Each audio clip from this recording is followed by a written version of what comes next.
Qui se cache derrière les fameux OGM et surtout quels intérêts financiers? C'est le thème d'une très belle enquête présentée dans un documentaire et dans un livre intitulé Le Monde selon Monsanto.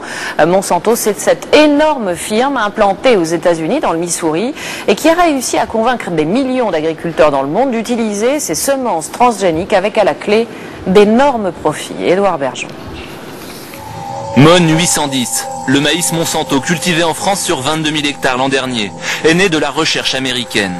Sa particularité, un gène artificiel qui empêche l'attaque d'insectes sur les cultures. Résultat, le petit coléoptère est terrassé et les rendements agricoles bien meilleurs.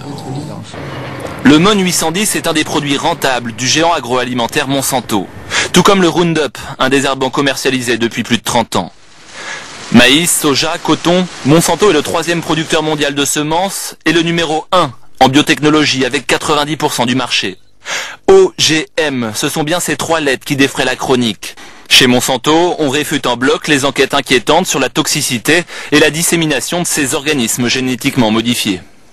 Soyons clairs, personne n'a envie de mettre un produit qui soit dangereux pour la santé, et tout sera fait pour éviter ce genre de choses. Et encore une fois, depuis que les cultures génétiquement modifiées sont cultivées, elles ont été largement étudiées avant mise sur le marché et après la mise sur le marché, et aucun incident n'a été relevé, aucun incident notable n'a été relevé et documenté scientifiquement. Autre argument, les cultures transgéniques aideraient à l'autosuffisance alimentaire de pays sous-développés. Pourtant, en Inde, par exemple, les cultivateurs s'endettent et meurent pour les graines de coton américaines. 3,5 fois plus chères, mais pas plus rentables. Car chaque année, les agriculteurs sont obligés de racheter de nouvelles semences à Monsanto. La polémique, la ferme du Missouri en a l'habitude. Par le passé, elle a produit l'agent orange, ce fameux défoliant utilisé durant la guerre du Vietnam. Aujourd'hui dans le monde, les OGM représentent 114 millions d'hectares cultivés, presque 5 fois la surface agricole de la France. Monsanto a réalisé un chiffre d'affaires de 7,3 milliards de dollars en 2006, chiffre d'affaires en croissance de plus de 20% par an. Alors, la firme Monsanto ment-elle sciemment à ses clients et aux consommateurs pour vendre ses produits? Peut-on parler de démon vert? C'est la polémique du 13h.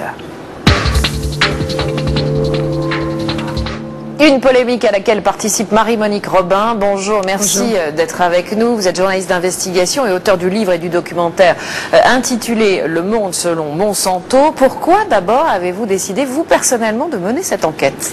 Parce que j'ai déjà fait 3 films qui tournaient autour des questions de la biodiversité, les enjeux de la biodiversité et du coup les OGM également. Et à chaque fois, en Inde, en Amérique latine, je tombais sur Monsanto. Je tombais vraiment, c'est-à-dire que Monsanto, c'est le premier semencier du monde, le premier producteur d'OGM. Et donc, il y avait une espèce de fantôme là qui planait un petit peu partout. Et je me suis dit, c'est qui cette firme? Et voilà, c'est ça. Alors justement, c'est qui cette firme? On en parle beaucoup à propos des OGM, et en fait ce qu'on sait moins, c'est que en remontant dans les années, ils ont déjà à plusieurs reprises commercialisé des produits très dangereux. Oui, bien sûr. D'abord, c'est un groupe chimique, hein, l'un des plus importants du XXe siècle. Ils ont fabriqué par exemple les PCB. Alors les PCB, c'est le pyralène. On en a parlé récemment avec le Rhône. Vous savez, on peut plus pêcher. On en parle encore. On peut plus pêcher les poissons. Vous savez. Eh ben les PCB, c'est Monsanto. Des produits très toxiques dont ils savaient qu'ils étaient toxiques. Dans l'enquête, je révèle comment depuis 1937, ils savent que les PCB sont très dangereux pour la santé. Ils ne disent rien, ils cachent les données jusqu'à ce que le produit soit interdit. C'est la même chose pour l'agent orange pendant la guerre du Vietnam. L'hormone de croissance bovine qui est interdite en Europe. Donc c'est une série de produits, il y a une espèce de répétition là qui se fait et qui finissent par être interdits. Alors vous dites ils ne disent rien, ils vont même plus loin jusqu'à faire de l'entrisme, notamment la fameuse FDA aux États-Unis, et qui est vraiment l'autorité qui autorise la mise sur le marché des produits et qui décide de leur dangerosité. Voilà, alors c'est ce qu'on appelle aux États-Unis revolving doors, les portes tournantes. On dirait les chaises musicales, vous savez, en français. C'est-à-dire, c'est par exemple un cadre de Monsanto qui va être nommé numéro 2, c'est un exemple très précis que je donne, ou un ancien avocat de Monsanto qui va être nommé numéro 2 de la FDA dont vous venez de parler. Ouais. Et qui ensuite va finir, par exemple, vice-président de Monsanto. Il y a énormément d'exemples dans l'histoire de cette firme qui est vraiment qui a un entre-genre absolument incroyable. Alors, quand vous nous racontez tout ça, ça nous semble un petit peu lointain, et pourtant, nous tous, consommateurs, on est exposés à la dangerosité de certains produits de Monsanto. Oui, le Roundup.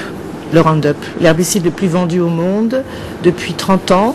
Le Roundup que tous les jardiniers vont aller acheter bientôt là dans des magasins que je ne nommerai pas. Et vous leur dites surtout pas. Ah non, non, vous verrez dans le film, des enquêtes, des études ont prouvé aujourd'hui, le professeur Belay par exemple du CNRS a prouvé que c'est un produit cancérigène, qui n'est pas biodégradable, qui n'est pas bon pour l'environnement. Monsanto a été condamné pour publicité mensongère l'année dernière en France pour ça.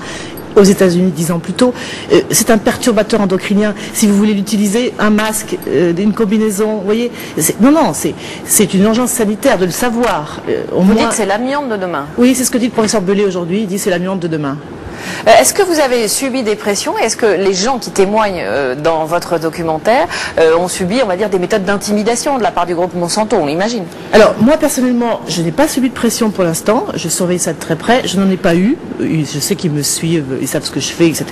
Mais, en revanche, ce qui est sûr, c'est que dans ce dossier, il y a beaucoup de ce qu'on appelle en français maintenant les lanceurs d'alerte. Vous savez, on en a parlé avec le Grenelle de l'environnement.